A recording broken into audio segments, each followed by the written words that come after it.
Welcome to Department of Collegiate and Technical Education. As part of Learning Management System programs, today I am going to take class for 5th semester diploma students for the subject Web Programming. The subject code is 15CS52T. Unit 6 Java Web Software. Myself Ashwini, working as a lecturer in Government Polytechnic, Hosadurga. Session number 9.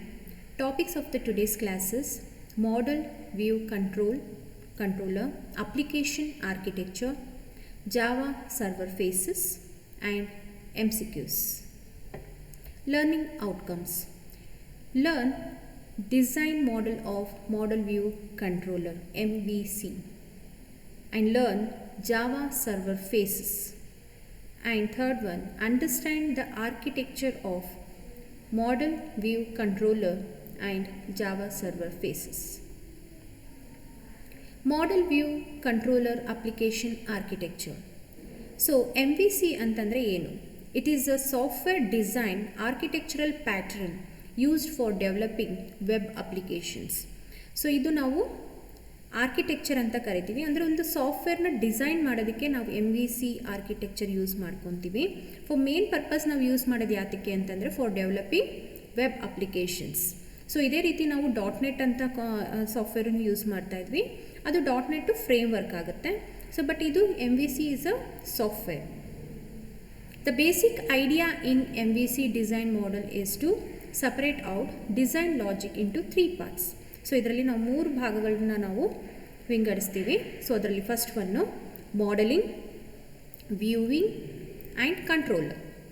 So modelling, viewing and controller. Any server application is classified in 3 parts such as business logic, presentation and third one is request processing. So ಯಾವುದೇ ಒಂದು server application ಜೊತೆ ನಾವು work ಮಾಡಬೇಕಾದ್ರೆ ಅದು 3 ಪಾರ್ಟ್ಸನ್ನು divide ಮಾಡುತ್ತೆ. First one business logic ಆಗಿ, ಇನ್ನೊಂದು presentation, ಹಾಗೆ ಮೂರನೇದು request processing. Will see one by one. First one, business logic. It means the coding logic applied for manipulation of application data. So ಇದು ನಾವು ಕೋಡಿಂಗು ಮತ್ತು ಲಾಜಿಕ್ಕನ್ನು ಮ್ಯಾನಿಪ್ಯುಲೇಟ್ ಮಾಡೋದಕ್ಕೆ ನಾವು ಬಿಸ್ನೆಸ್ ಲಾಜಿಕನ್ನು ಅಪ್ಲಿಕೇಶನ್ಸನ್ನು ಯೂಸ್ ಮಾಡ್ತೀವಿ. Next second one, presentation. It refers to the code written for look and feel of the web page. For example, background color, font style, font size, placing of controls such as text boxes and command buttons. So presentation ಅಂದರೆ ಏನು? ಈಗ ನಾನು ಒಂದು present ಮಾಡ್ತಾ ಇದ್ದೀನಿ ಅಂತಂದರೆ ಹೇಗಿರಬೇಕು ಅಂತಂದರೆ ನನ್ನ ಕೋಡು ಲುಕ್ ಆ್ಯಂಡ್ ಫೀಲು ತುಂಬ ಚೆನ್ನಾಗಿರಬೇಕು, ವೆಬ್ ಪೇಜ್ ಅಲ್ವಾ? ಸೊ ಯಾವ್ಯಾವ ರೀತಿ ಎಕ್ಸಾಂಪಲ್ ಯಾವುದು ಅಂತಂದರೆ ನಮ್ಮ ಬ್ಯಾಕ್ಗ್ರೌಂಡ್ ಕಲರ್ ಆಗಿರ್ಬೋದು ಆ ಪೇಜಿಂದು, ಹಾಗೆ ಫಾಂಟ್ ಸ್ಟೈಲ್ ಆಗಿರ್ಬೋದು, ಅಂದರೆ ಟೈಮ್ಸ್ ನ್ಯೂ ಝೋನ್, ಆಮೇಲೆ ಮತ್ತಿನ್ನೊಂದು ಏರಿಯಲ್. ಸೊ ಈ ರೀತಿ ನಾವು ಫಾಂಟ್ ಸ್ಟೈಲು ಬೋಲ್ಡ್ ಆಗಿರಬೇಕು, ಇಟಾಲಿಕ್ ಆಗಿರಬೇಕು, ಆಮೇಲೆ ಫಾಂಟ್ ಸೈಜು, ಆಮೇಲೆ placing of controls such as ಅಂದರೆ text boxes, list boxes, command buttons. So ನಾವೆಲ್ಲಿ ನಮಗೆ ಸುಟೇಬಲ್ ಆಗುತ್ತೋ ಅಲ್ಲಿ ನಾವು ಏನು ಮಾಡ್ತೀವಿ, ಕಮಾಂಡ್ಸನ್ನೆಲ್ಲ, ಬಟನ್ಸ್ ಎಲ್ಲ ಯೂಸ್ ಮಾಡ್ತೀವಿ. So that is called as what? The second one is a presentation. Next third, request processing.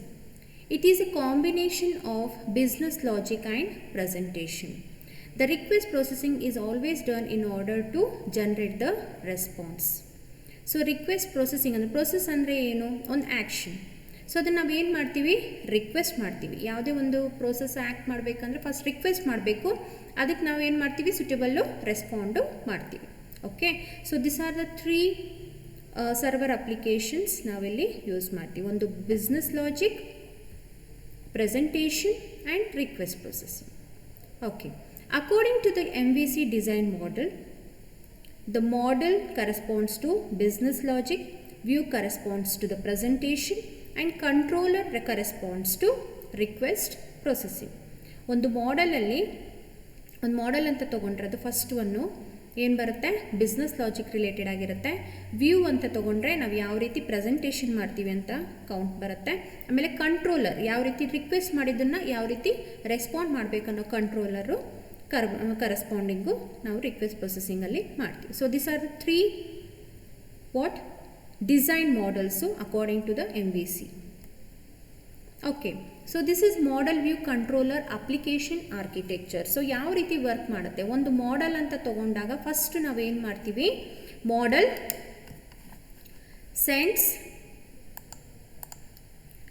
Sends data for display. First ನಾವು ಮಾಡೆಲ್ ಅಂತ ತಗೊಂಡಾಗ ಫಸ್ಟ್ ಏನು ಮಾಡುತ್ತೆ, ಅದು ಸೆಂಡ್ಸ್ ಡಾಟಾ ಫಾರ್ ಡಿಸ್ಪ್ಲೇ ಮಾಡೋದಕ್ಕೆ ವ್ಯೂವಿಗೆ ಕಳಿಸ್ತೀವಿ. ವ್ಯೂ ಏನು ಮಾಡುತ್ತೆ, it determines which models need controlling and pass those models. So ಅದು ಡಿಟರ್ಮೈನ್ ಮಾಡುತ್ತೆ ಯಾವ ಮಾಡೆಲ್ಸು ಕಂಟ್ರೋಲ್ ಮಾಡಬೇಕು ಮತ್ತು ಏನು ಅದಕ್ಕೆ ಸೂಟೇಬಲ್ ಆಗಿರೋಂಥ ಕಂಟ್ರೋಲರ್ ನಾನು ಆ ಮಾಡೆಲ್ಗೆ ಪಾಸ್ ಮಾಡಬೇಕು ಅಂತ ಹೇಳಿ ವ್ಯೂ ಐಡೆಂಟಿಫೈ ಮಾಡಿಬಿಟ್ಟು they will send to the controller. So ಈ ಕಂಟ್ರೋಲರ್ ಏನು ಮಾಡುತ್ತೆ, the controller updates the model based on data received. So controller ಏನು ಮಾಡುತ್ತೆ, ಅಪ್ಡೇಟ್ ಮಾಡುತ್ತೆ model based on data received from where, from the model. ಮಾಡೆಲಿಂದ view ಬರುತ್ತೆ, ವ್ಯೂವಿಂದ controller ಬರುತ್ತೆ, ಕಂಟ್ರೋಲ್ ಮಾಡುತ್ತೆ, ಅಪ್ಡೇಟ್ ಮಾಡುತ್ತೆ. ಸೊ ಏನು ಬೇಸಿಕ್ ನೆಸೆಸಿಟಿ ರಿಕ್ವೆಸ್ಟ್ ಮಾಡಿರೋದು ರೆಸ್ಪಾಂಡ್ ಮಾಡಬೇಕು ಅಂತೇಳಿ. Okay, so this is a architecture of model view controller application, MVC application ಅಂತ ಕರಿತೀವಿ. Then what's the advantages of MVC architecture? First one, due to the separation of business logic, request processing and presentation activities, it is possible to perform development of all these 3 simultaneously. So ನಾವು ಈ ಥರ separate ಮಾಡ್ಕೊಂಡಿರೋದ್ರಿಂದ so ಅದರದ್ದೇ ಆದ ಒಂದು job ಅದೇನು ಮಾಡುತ್ತೆ, ಸಪ್ರೇಟಾಗಿ work ಮಾಡುತ್ತೆ.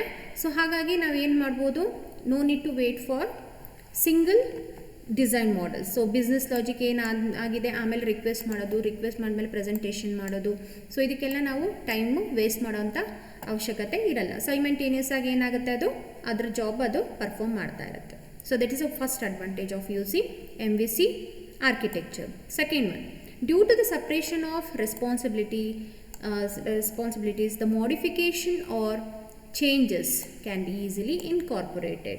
ಸೊ ಸಪ್ರೇಟ್ ಮಾಡೋದ್ರಿಂದ ಸೊ ಬಿಸ್ನೆಸ್ ಲಾಜಿಕಲ್ಲಿ ಏನಾದರೂ ಪ್ರಾಬ್ಲಮ್ ಇದ್ದರೆ, ರಿಕ್ವೆಸ್ಟ್ ಪ್ರೊಸೆಸಿಂಗಲ್ಲಿ ಏನಾದರೂ ಪ್ರಾಬ್ಲಮ್ ಇದ್ದರೆ, ಅಥವಾ ಪ್ರೆಸೆಂಟೇಷನ್ ಆ್ಯಕ್ಟಿವಿಟೀಸಲ್ಲಿ ಏನಾದರೂ ಪ್ರಾಬ್ಲಮ್ ಇದ್ದರೆ, ಮಾಡಿಫಿಕೇಷನ್ ಏನಾರು ಇದ್ರೆ ಚೇಂಜಸ್ ಇದ್ದಾಗ ಏನು ಮಾಡ್ಬೋದು, ನಾವು ಈಸಿಯಾಗಿ ಅದನ್ನು ಇನ್ಕಾರ್ಪೊರೇಟೆಡ್ ಮಾಡ್ಬೋದು. Due to the separation, finding errors from the models and correcting them becomes easy ಅಲ್ವಾ. ಸೊ ಈ ಸಪ್ರೇಟಾಗಿ ನಾವು ರೆಸ್ಪಾನ್ಸಿಬಿಲಿಟೀಸನ್ನ ಡಿವೈಡ್ ಮಾಡೋದ್ರಿಂದ ಏನಾಗುತ್ತೆ, ಎರರ್ಸು ನಾವು ಈಸಿಯಾಗಿ ಫೈಂಡ್ ಔಟ್ ಮಾಡ್ಬೋದು ಮತ್ತು ಅದನ್ನು ಕರೆಕ್ಟಾಗಿ ಮಾಡ್ಬೋದು. And does not effect the working of other models. This is very very important. So ಇವಾಗ ನಾವು ಒಂದು ಬಿಲ್ಡಿಂಗನ್ನು ಕನ್ಸ್ಟ್ರಕ್ಟ್ ಮಾಡ್ತಾ ಇರ್ತೀವಿ. ಸೊ ಬೇಸ್ಮೆಂಟ್ ಏನಿರುತ್ತೆ ಅದು ಫಸ್ಟು ಚೆನ್ನಾಗಿರಬೇಕು. ಬೇಸ್ಮೆಂಟ್ ಚೆನ್ನಾಗಿದ್ದರೆ ಏನಾಗುತ್ತೆ, ಬಿಲ್ಡಿಂಗು ಎಲ್ಲ one by one step by step ಇದಾಗುತ್ತೆ. ಬೇಸ್ಮೆಂಟೇ ಕರೆಕ್ಟಾಗಿಲ್ಲ ಅಂತಂದರೆ ಏನಾಗುತ್ತೆ, ಹೋಲ್ ಮಾಡೆಲ್ಸ್ ಅಂದರೆ ಹೋಲ್ ಬಿಲ್ಡಿಂಗ್ ಏನಾಗುತ್ತೆ, ಕ್ರ್ಯಾಕ್ ಆಗೋ ಚಾನ್ಸಸ್ಸು ಇರುತ್ತೆ. ಬಟ್ ಇಲ್ಲಿ ನಾವು ಏನು ಮಾಡ್ತಾ ಇದ್ದೀವಿ, ಸಪ್ರೇಟಾಗಿ ಮಾಡೋದ್ರಿಂದ ಒಂದು ಮಾಡೆಲಿಂದ ಇನ್ನೊಂದು ಮಾಡೆಲ್ಗೆ ಏನಾಗುತ್ತೆ, ಏನು ಎಫೆಕ್ಟು ಆಗೋದಿಲ್ಲ. That's what it is telling, does not effect the working of other modules. And last one, a model can have a multiple views. ಇಲ್ಲಿ ಏನಾಗುತ್ತೆ, ಮಾಡೆಲಲ್ಲಿ ಸೊ ಒಂದೇ ವ್ಯೂ ಇರಲ್ಲ, it can have a choices. Multiple ವ್ಯೂಸನ್ನು ನಾವು design ಮಾಡೋದ್ರಿಂದ ನಮಗೆ we can have a choice to select best one. Okay, so this is a advantages of MVC architecture. Next we'll move to the Java server phases. So Java server faces ಅಂದರೆ ಏನು, ಇದನ್ನು ಕೂಡ ನಾವೇನು ಮಾಡ್ತೀವಿ, web ಅಪ್ಲಿಕೇಶನ್ಗೆ design ಮಾಡ್ತೀವಿ ಅಲ್ವಾ. So web application ಏನು, Java servers faces is a web application framework used to develop the web application with rich user interfaces. User interfaces ಅಂದರೆ ಸೊ ನಾವೇನು ಯೂಸರ್ಸು ಇಂಟರ್ಫೇಸ್ ಮಾಡ್ತೀವಿ from the keyboard, from the mouse, ಅದೇ ರೀತಿ ನಾವೇನು ಮಾಡ್ಬೋದು, web page design ಮಾಡೋದಕ್ಕೆ ಎಲ್ಲ ತುಂಬ ಯೂಸ್ಫುಲ್ ಆಗಿರುವಂಥ ನಾವು ಇಲ್ಲಿ ಫ್ರೇಮ್ವರ್ಕನ್ನು ಯೂಸ್ ಮಾಡ್ಬೋದು. ಯಾವುದು, Java server faces. Okay, so this framework is based on model view controller, that is architecture. So idunu kuda framework, it is based on what, model view controller architecture. And there are other technologies that make of use of MVC pattern. ಅಂದರೆ JSP Java server pages ಇರುತ್ತೆ, spring ಇರುತ್ತೆ, ಆಮೇಲೆ ASP.NET. ಆವಾಗಲೇ ಹೇಳ್ದಂಗೆ ಏನು .NET is also a framework ಅಂತ ಹೇಳ್ದೆ. ಇದನ್ನು ನಾವೇನು ಮಾಡ್ತೀವಿ ಇಲ್ಲಿ ASP.NET ಅಲ್ಲಿ ವೆಬ್ ಪೇಜನ್ನು ಡಿಸೈನ್ ಮಾಡ್ತೀವಿ, ವೆಬ್ಸೈಟ್ ಡಿಸೈನ್ ಮಾಡ್ತೀವಿ, ವೆಬ್ ಅಪ್ಲಿಕೇಶನ್ನ ಡಿಸೈನ್ ಮಾಡ್ತೀವಿ. Okay, and it simplifies the construction of user interfaces components ಅಲ್ವಾ. ಇದು ಸಿಂಪ್ಲಿಫೈ ಮಾಡುತ್ತೆ. ಆಮೇಲೆ ಕಾಂಪೋನೆಂಟ್ ನೀವು construction of user interfaces components ಇದೆಲ್ಲ ಸಪೋರ್ಟ್ ಮಾಡುತ್ತೆ. And this user interface components can establish communication with database or event handlers. So database ಅಂತಂದರೆ front end ಮತ್ತು back end. ನಾವೀಗ ಯೂಸರ್ ಇಂಟರ್ಫೇಸ್ ಅಂದರೆ ಗ್ರಾಫಿಕಲ್ ಯೂಸರ್ ಇಂಟರ್ಫೇಸಸ್ ಅಂದರೆ GUI ಅಂಥೇಳಿ ನಾವು already database ಅಂದರೆ ಯಾವುದು ಒರಾಕಲ್ಗೆ ಮತ್ತು ಫ್ರಂಟ್ ಎಂಡ್ ಅಂದರೆ VB ಅಂತ ನಾವು ವಿಜುವಲ್ ಬೇಸಿಕ್ ಅಂತ ಲ್ಯಾಂಗ್ವೇಜನ್ನು ಯೂಸ್ ಮಾಡ್ತಾ ಇದ್ವಿ ಸಾಫ್ಟ್ವೇರ್ನ. ಸೊ ಅಲ್ಲೇನು ಮಾಡ್ತಿದ್ವಿ ನಾವು ವಿಜುವಲ್ ಬೇಸಿಕಲ್ಲಿ GUI ಅಂದರೆ ಯೂಸರ್ ಇಂಟರ್ಫೇಸಸ್ ಅಂದರೆ ಯೂಸರ್ ಮತ್ತು ಕಂಪ್ಯೂಟರ್. ಸೊ ಇಲ್ಲಿ ಫ್ರಂಟ್ ಎಂಡು ಮತ್ತು ಬ್ಯಾಕ್ ಎಂಡ್ ಅಂತ ನಾವು ಕರಿತೀವಿ. ಸೊ ಅಲ್ಲಿ ನಾವೇನು ಮಾಡ್ತಿದ್ವಿ ಈವೆಂಟ್ ಜನ್ರೇಟ್ ಮಾಡ್ತಾಯಿದ್ವಿ. ಆಮೇಲೆ ಈವೆಂಟ್ ಜನ್ರೇಟ್ ಮಾಡಿದ್ದು ಏನಾಗುತ್ತೆ ಬಟನ್ ಕ್ಲಿಕ್ ಮಾಡಿದ ತಕ್ಷಣವೇ some action has to do ಅಲ್ವಾ. ಸೊ ಅದಕ್ಕೆ ನಾವು ಯೂಸರ್ ಇಂಟರ್ಫೇಸ್ ಕಾಂಪೋನೆಂಟ್ಸ್ ಅಂತ ಕರಿತೀವಿ. ಇದೇನು ಮಾಡುತ್ತೆ ಕಮ್ಯುನಿಕೇಟ್ ಮಾಡುತ್ತೆ ವಿತ್ ಎಲ್ಲಿ databases or event handlers. In JSF the UI components can be created with the help of application programming interface. This is very very important. So ಇದಕ್ಕೆಲ್ಲ ಒಂದು ಸಪೋರ್ಟಿಂಗ್ ಇರಬೇಕು ಅಂತಂದರೆ ಬೇಕಲ್ವ ನಮಗೆ. Okay, so application programming interface. So ಇದೇನು ಮಾಡುತ್ತೆ ಅಂತಂದರೆ so UI ಕಾಂಪೋನೆಂಟ್ಸನ್ನು help ಮಾಡುತ್ತೆ. ಏನು ಅದಕ್ಕೆ ಏನೇನು ಸಪೋರ್ಟಿಂಗ್ ಬೇಕು ಅದನ್ನು ಕ್ರಿಯೇಟ್ ಮಾಡೋದಕ್ಕೆ. So we need application programming interface. Next, what are the advantages of JSF? It is a component based web framework. Hence, the web application can be quickly arranged. ಅಲ್ವಾ. So ಇದೇನು advantage first ಏನು it is a component based web framework ಆಗಿರೋದ್ರಿಂದ so ಏನು ಮಾಡ್ತೀವಿ ಇದು ಒಂದು framework design ಮಾಡೋದಕ್ಕೆ help ಮಾಡುತ್ತೆ. ಜೊತೆಗೆ ವೆಬ್ ಅಪ್ಲಿಕೇಶನ್ನು ಬೇಗ ನಮಗೆ ಕ್ವಿಕ್ಲಿ ಅರೇಂಜ್ ಆಗೋಕ್ಕೆ ಆಮೇಲೆ ಡಿಸೈನ್ ಮಾಡೋದಕ್ಕೆ ಹೆಲ್ಪ್ ಮಾಡುತ್ತೆ. And it allows to create reusable components. ಈಗ for example user interface components ಅಂತೆಲ್ಲ ಹೇಳಿದೆ. ಸೊ ಅದನ್ನು ನಾವೇನು ಮಾಡ್ಬೋದು ಮತ್ತೆ ರಿಯೂಸಬಲ್ ಮಾಡ್ಬೋದು. ಸೊ ಇದರಿಂದ ಏನಾಗುತ್ತೆ it is going to increases the productivity and consistency. Okay, productivity ಜಾಸ್ತಿ ಆಗುತ್ತೆ ಆಮೇಲೆ ಕನ್ಸಿಸ್ಟೆನ್ಸಿ ಅಲ್ಲಿ ನಮಗೆ ಜಾಸ್ತಿ ಕ್ರಿಯೇಟ್ ಆಗುತ್ತೆ. Okay, and it allows implementation of custom components. So custom components ಅಂತಂದರೆ ಇವಾಗ ನಾವು ಓಕೆ ಕಸ್ಟಮ್ ಕಾಂಪೋನೆಂಟ್ಸ್ ಅಂತಂದರೆ ಏನು ಇದು ಬಿಲ್ಟ್ ಇನ್ ಕಾಂಪೋನೆಂಟ್ಸ್ ಇರಲ್ಲ. ಕಸ್ಟಮ್ ಅಂತಂದರೆ ಯಾರು ಕಸ್ಟಮರ್ ಅಂದರೆ ಡೆವಲಪರ್ಸ್ ಏನು ಮಾಡ್ತಾರೆ ಸೊ ಅವ್ರದ್ದೇ ಓನ್ ಆಗಿ ಒಂದು ಫಾರ್ ಎಕ್ಸಾಂಪಲ್ಸ್ ಫೋಟೋಸ್ ಏನಾದರೂ ಡಿಸೈನ್ ಮಾಡಬೇಕಂತಂದರೆ ಸಿಂಗಲ್ ಫೋಟೋಸ್ದಲ್ಲಿ ಏನು ಮಾಡಬೇಕು ಪಿಕ್ಚರ್ಸ್ ಆ್ಯಡ್ ಮಾಡೋದಾಗಲಿ ಕಲರ್ಸ್ ಆ್ಯಡ್ ಮಾಡೋದಾಗಲಿ ಅವರೇ ಬಿಲ್ಟಿನ್ ಆಗಿ ಏನು ಕಸ್ಟಮರ್ ಏನು ಮಾಡ್ಕೊಂಡಿರ್ತಾರೆ ಆ ಕಾಂಪೋನೆಂಟ್ಸನ್ನು ಕ್ರಿಯೇಟ್ ಮಾಡ್ಕೊತಾರೆ. So it is also allows the implementation of what custom components. ನಮ್ಮದೇ ಏನು ಬೇಕೋ ಅದನ್ನು ನಾವಿಲ್ಲಿ ಡಿಸೈನ್ ಮಾಡೋ ಪರ್ಮಿಷನ್ಸ್ ಯೂಸ್ ಅಂದರೆ ಕ್ರಿಯೇಟ್ ಮಾಡ್ಕೊಳೋದಕ್ಕೂ JSF ಅಲ್ಲಿ ನೆಸೆಸಿಟಿ ಇರಬೇಕಾಗಿರೋದೆಲ್ಲ ಕಾಂಪೋನೆಂಟ್ಸ್ ಎಲ್ಲ ಇಲ್ಲಿ JSF ಅಲ್ಲಿ ಇರುತ್ತೆ. Okay, so next it has a great support for EL expression ಅಂತಂದರೆ ಏನು ಎಕ್ಸ್ಪ್ರೆಷನ್ ಲ್ಯಾಂಗ್ವೇಜ್. ಸೊ ಇದು ನಾವು ಎಲ್ಲಿ ಯೂಸ್ ಮಾಡ್ತೀವಿ ಎಕ್ಸ್ಪ್ರೆಷನ್ ಲ್ಯಾಂಗ್ವೇಜ್ ಅಂದರೆ JSP ಅಂದರೆ ಜಾವಾ ಸರ್ವರ್ ಪೇಜಸಲ್ಲಿ ಯೂಸ್ ಮಾಡ್ತೀವಿ. ಸೊ ಇದೇನು ಮಾಡುತ್ತೆ ಅಂದರೆ it improves what the user interface code readability ಅಂದರೆ ಕ್ಲೀನಾಗಿ ಅರ್ಥ ಆಗೋ ಹಾಗೆ ಏನಿರುತ್ತೆ ಕೋಡು ಡಿಸೈನ್ ಮಾಡ್ತೀವಿ. ಸೊ ಹಾಗಾಗಿ ಇದೆಲ್ಲ ಸಪೋರ್ಟ್ ಮಾಡೋದು ಯಾವುದು EL ಎಕ್ಸ್ಪ್ರೆಷನ್ ಅಂದರೆ ಎಕ್ಸ್ಪ್ರೆಷನ್ ಲ್ಯಾಂಗ್ವೇಜ್. ಆಮೇಲೆ it also supports inbuilt template layout features. So templates ಅಂದರೆ ನಮಗೆಲ್ಲ ಗೊತ್ತಿದೆ, ಈಗ ಮೊಬೈಲಲ್ಲಿ ಯೂಸ್ ಮಾಡ್ತೀವಿ ಟೆಂಪ್ಲೇಟ್ ಅದರದ್ದೇ ಆದ ಟೆಂಪ್ಲೇಟ್ಸು. ಅದೇ ರೀತಿ ಇಲ್ಲೂ ಕೂಡ JSF ಅಲ್ಲಿ we can have a number of inbuilt templates layout features. And next is validation and converters. So validation ಅಂದರೆ ನಿಮಗೆ ಗೊತ್ತಿದೆ. ಸೊ ಫಾರ್ ಎಕ್ಸಾಂಪಲ್ ಜಿಮೇಲಲ್ಲಿ ಲಾಗಿನ್ ಯೂಸರ್ ನೇಮ್ ಪಾಸ್ವರ್ಡ್ ಏನಾರು ಕೊಡಬೇಕಾದ್ರೆ ಅಲ್ಲಿ ಏನಿರುತ್ತೆ ಸರ್ಟನ್ ಕಂಡೀಷನ್ಸ್ ಇರುತ್ತೆ. ಸೊ ಅದ್ರ ಪ್ರಕಾರನೇ ನಾವು ಏನು ಮಾಡಿರ್ತೀವಿ ಅಲ್ಲಿ ವ್ಯಾಲಿಡೇಷನ್ ಅಂದರೆ the name should be given properly, you should have a characters, ಇಷ್ಟು ಕ್ಯಾರೆಕ್ಟರ್ಸ್ ಇರಬೇಕು. ಇಷ್ಟು ಇಟ್ ಡಸ್ ನಾಟ್ ಮ್ಯಾಚ್ ಆಗ್ತಿದೆ user name and password. So ಈ ರೀತಿ ಎಲ್ಲ ನಾವೇನು ಮಾಡಬೇಕು, ಇನ್ಫಾರ್ಮೇಷನ್ ಕೊಡಬೇಕು ಯಾರಿಗೆ, ಯೂಸರಿಗೆ, to give correct user name and the password. Okay, so ಅದು JSFL ಎಲ್ಲ ಸಪೋರ್ಟ್ ಮಾಡುತ್ತೆ. ಆಮೇಲೆ most of the things in JSF can be done using annotations. ಅಂದರೆ ಏನು, ನಾವಿಲ್ಲಿ ಆ್ಯಂಪರ್ಸೆಂಟ್ ಇಲ್ಲಿ ಏನು ಯೂಸ್ ಮಾಡಿದ್ದೀವಲ್ಲ, ಆ್ಯಂಪರ್ಸೆಂಟ್ ಅಲ್ಲ, ಅಟ್ ಅಂತ ಸಿಂಬಾಲ್ ಇದೆಯಲ್ವಾ. ಸೊ ಈ ಅಟ್ ಅನ್ನೋ ಸಿಂಬಾಲ್ಸು ನಾವು ಜಾಸ್ತಿ ಯೂಸ್ ಮಾಡ್ತೀವಿ whenever we are going to write a program for JSF. Okay, so what are the disadvantages of JSF? This framework is not suitable for high performance applications. High performance ಅಂದರೆ ತುಂಬ ಸ್ಪೀಡಾಗಿರಬೇಕು, ತುಂಬ within a fraction of second ನಮ್ಗೆ output ಬರಬೇಕು ಅಂತಂದರೆ it can not able to do ಅಲ್ವಾ. ಏಕೆಂದರೆ this is a framework is not suitable for high performance. ಏನಿತ್ತಂದ್ರೂ ನಮಗೆ ವೆಬ್ಸೈಟ್ ಡಿಸೈನ್ ಮಾಡೋದಕ್ಕೆ ಲೋಡ್ ಆಗಬೇಕಂದ್ರೆ ಒಂದು ಸರ್ವರಿಂದ ಏನಾಗುತ್ತೆ, ಟೈಮ್ ತೊಗೊಳುತ್ತೆ. ಬಟ್ ಹಾಗಾಗಿ it is not suitable for high performance applications. And it also allows very little control over generated HTML, CSS or JavaScript pages. Little control. Okay, so ನಾವು ಹೇಗೆ ಬೇಕಾಗೆ design ಮಾಡೋಂಗಿರಲ್ಲ. So user friendly ಇರಲ್ಲ. ಒಂದೊಂದ್ಸಲ ಏನಾಗುತ್ತೆ, ಕಂಟ್ರೋಲನ್ನು ಒಂದು ಸ್ವಲ್ಪ ನಾವು certain conditions ಇರುತ್ತೆ, ಅದ್ರ ಪ್ರಕಾರ ನಾವು ಇಲ್ಲಿ ವರ್ಕ್ ಮಾಡಬೇಕಾಗುತ್ತೆ. ಯಾವುದು, HTML, CSS and JavaScript pages. ನಾವೀಗೆಲ್ಲ ಸಿಂಪಲ್ಲಾಗಿ ನೋಟ್ ಪ್ಯಾಡಲ್ಲಿ ಹೋಗ್ಬಿಟ್ಟು ಪ್ರೋಗ್ರಾಮ್ ಬರೆದ್ಬಿಟ್ಟು ಡೈರೆಕ್ಟಾಗಿ .html ಅಲ್ಲಿ ರನ್ ಮಾಡ್ತಾ ಇದ್ವಿ. That is so easy, anyone can do ಅಲ್ವಾ. ಬಟ್ ಇಲ್ಲಿ ನಾವು HTML, CSS, ಜಾವಾಸ್ಕ್ರಿಪ್ಟ್ ಪೇಜಸ್ ಏನಾದರೂ ವರ್ಕ್ ಮಾಡಬೇಕಂತಂದರೆ we should know the proper guidelines and proper ಕೆಲವೊಂದು ರೂಲ್ಸ್ ಇರುತ್ತೆ, ಆಮೇಲೆ ಪ್ರಾಪರ್ ಗೈಡ್ಲೈನ್ಸ್ ಇರುತ್ತೆ. ಅದ್ರ ಪ್ರಕಾರನೇ ಎಲ್ಲನೂ ಸಪೋರ್ಟ್ ಮಾಡಬೇಕಾಗತ್ತೆ, ಕಾಂಪೋನೆಂಟ್ಸ್ ಎಲ್ಲ. ಅದನ್ನು ನೋಡಿಕೊಂಡು ನಾವು JSF ಪೇಜನ್ನು ಡಿಸೈನ್ ಮಾಡೋಕ್ಕೆ ಸಾಧ್ಯ ಆಗುತ್ತೆ. ಸೊ ಹಾಗಾಗಿ ಇವೆರಡು disadvantage. One is not suitable for high performance and second one is it little control over generated HTML, CSS and JavaScript pages. Okay, so this is a JSF architecture. So ಏನು architecture ಅಂದರೆ ಇಲ್ಲಿ ಯಾವ ರೀತಿ ನಾವು design ಮಾಡಿದ್ದೀವಿ ಅಂದರೆ, first request phase and response face.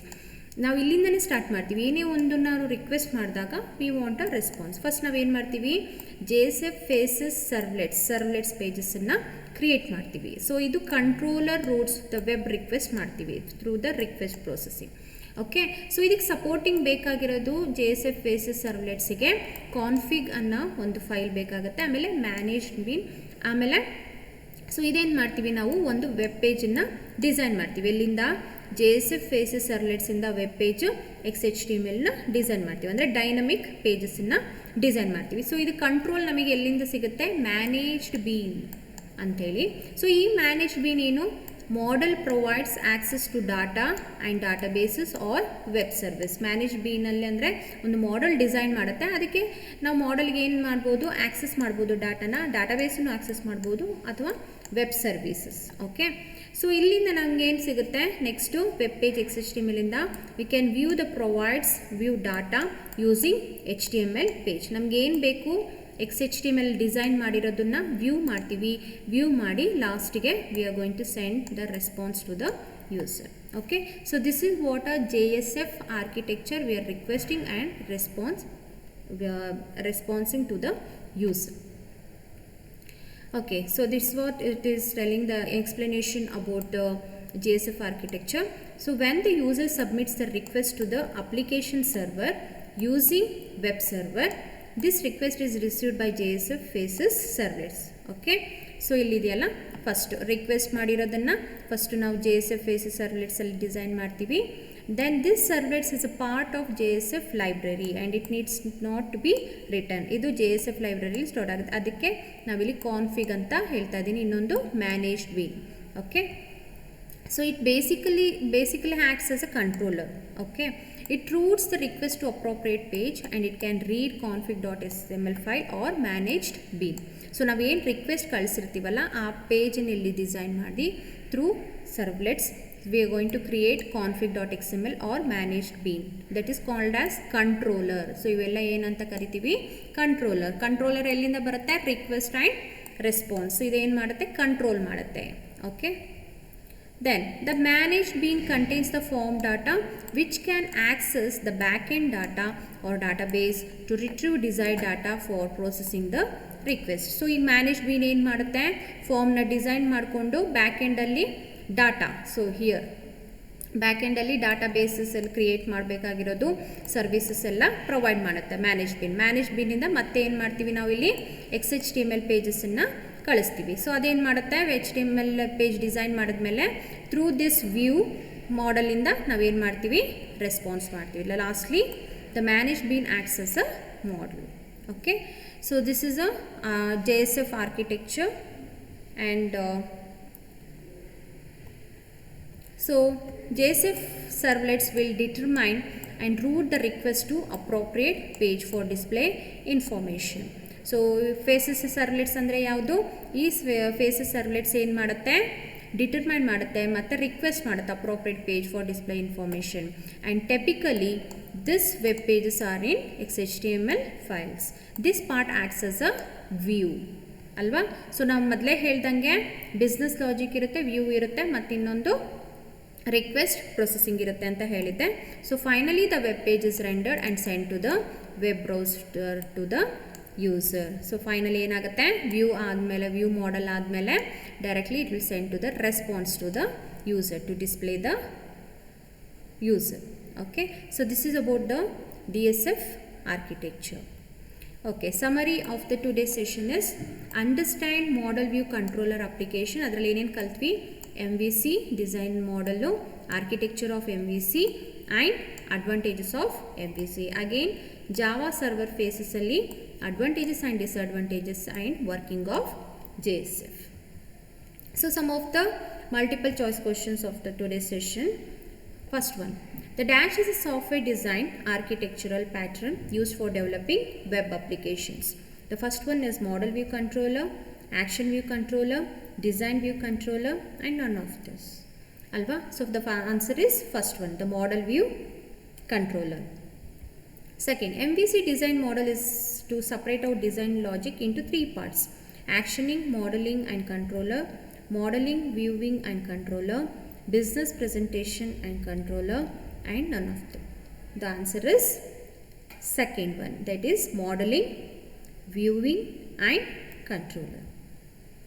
Next, request processing is a combination of business logic and presentation. The answer is true or false. Yes, it is true. Dash is a web application framework used to develop the web applications with rich user interfaces. The first one is Java server faces, HTML, XML, and PHP. The answer is first one, that is Java server faces. Fifth one, Dash framework is not suitable for high performance applications. .NET, JSF, and NetBeans. And last one is none of the above. The answer is second one. Yaudu? JSF. JSF framework is not suitable for high performance applications. JSF can be done using annotations, that is # $, and ampersand. The answer is third one, that is @ symbol. The managed bean contains the form data which cannot access the backend data or database to retrieve desired data for processing the request. False or true? The answer is false. ಯಾಕೆ ಹೇಳಿ, the manage bean form data contain ಮಾಡುತ್ತೆ which can access ಅಲ್ವಾ, ಡಾಟಾಬೇಸನ್ನು access ಮಾಡ್ಬೋದು, ಬ್ಯಾಕೆಂಡಲ್ಲಿ retrieve ಮಾಡ್ಕೋಬೋದು desire data for processing the request. Next, the controller has to controls the interaction between the user and application. The answer is true and false. The answer is true ಅಲ್ವಾ. Controller control ಮಾಡುತ್ತೆ interaction between the user and the application. Ninth one, Dash little control over generated HTML, CSS or JavaScript pages. JSF, NetBeans, Eclipse, and none of the answer is JSF. JSF will little control irutte over generated HTML, CSS or JavaScript pages. 10th one, user submits the request to the application server using web server. This request is received by JSF faces servlets. The answer is true, correct. User submit ಮಾಡಿದ್ಮೇಲೆ ರಿಕ್ವೆಸ್ಟನ್ನು application ಸರ್ವರು ಅದೇನು ಮಾಡುತ್ತೆ, receive ಮಾಡುತ್ತೆ. ಎಲ್ಲಿಂದ? JSF faces servlets in the. So the answer is true. Okay, so these are the few questions and answer for the MCQs. So these are the answers, and finally I thank all the LMS team members, the moderators, subject experts and content developers to make this video success. Thank you.